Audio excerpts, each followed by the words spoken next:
What's up, guys? It's DJ. So today we actually got a little more confirmation as far as how salvage is going to work in Infinite Warfare. So I want to break it down with you guys a little bit so that way you have a better understanding going into the game how salvage works, what you can do with it, and how it's earned. Okay, so to start off, let me explain what salvage is. So in Infinite Warfare, salvage is basically the equivalent of crypto keys.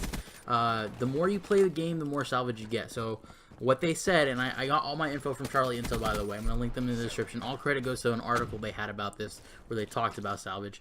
But basically the way it works is you get salvage during playtime. So I'm not sure if it's exactly going to be like crypto keys. Crypto keys, you had to stay in the full game as far as getting the crypto keys. I'm not sure if that's going to be the case with salvage. It might be playtime. They did confirm, though, that if you do win the game, you earn more salvage. Alright, so let's talk about what you can actually do with the salvage that you get to earn in Infinite Warfare. So the only thing that is confirmed is that you can actually spend salvage or save it up to unlock a specific weapon variant that you want. They also call this crafting, so you actually like craft what weapon you want and you can unlock them in the game. And I believe this is a really great addition. In Black Ops 3, you couldn't work towards a specific weapon you want. Like in this gameplay, you see the Peacekeeper. The only way I could have gone it was out of a supply drop. And a lot of people in the game got really mad that you can't work your way or earn your way to a weapon that you really want. So with Infinite Warfare, they're changing that up. They're making it so that you can earn enough salvage and unlock a weapon.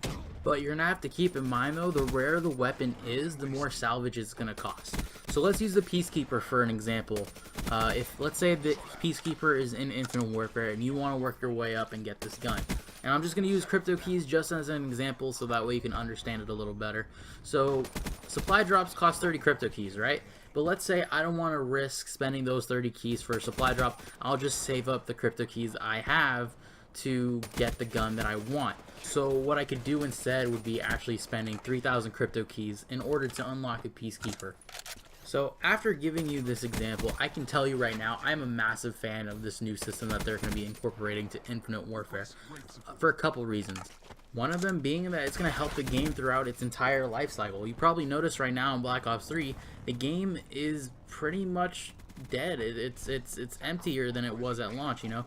The player base isn't as huge as it was, and I think this is for a couple reasons. One of the reasons being that, you know, people don't have anything to work towards. If I can guarantee you right now, if Black Ops 3 were to put in new weapons and say that you could work towards getting those new weapons rather than working towards a chance to get those new weapons, a lot more people would be playing the game right now.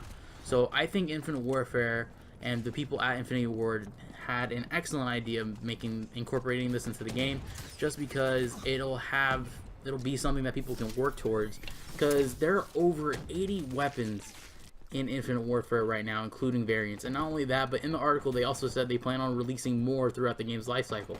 So you know how they've been releasing weapons in the middle of the life cycle for Black Ops 3? They're doing the same thing, it sounds like, for Infinite Warfare. So throughout the game, people are going to always have something to work towards.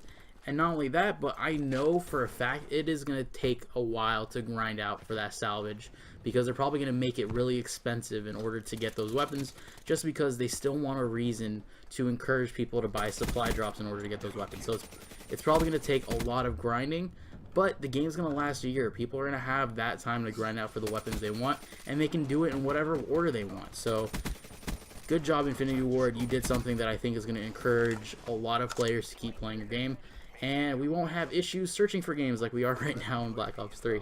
Another reason I'm a really big fan of this new salvage system they're doing is because it's going to completely demolish the whole pay-to-win factor. So the whole reason pay-to-win exists is because, let's say there's an overpowered gun out there that is a lot more superior than the guns that are originally unlocked during the game, and not everybody has access to it. So it's considered pay-to-win because you pay for that gun or pay for the chance to have that gun that gives you a competitive edge over other players. But in this game, in Infinite Warfare, they're going to make it so that through hard work, anybody can obtain any weapon. So it completely demolishes the pay-to-win factor. If you want that weapon that's considered overpowered and pay-to-win, all you have to do is work towards it, and that'll be the end of that. So guys, let's just go ahead and recap real quick. So salvage is basically the equivalent to crypto keys, where I'm assuming you'll be able to spend them on supply drops, not guaranteed yet. but you'll also be able to save them up towards weapon variants that you want in Call of Duty. Infinite Warfare is doing a great job, and I'm extremely excited for this new game. Let me know in the comments what you guys think of this. If you think it's a step in the right direction, I personally think so. And until next time, guys, have a good one.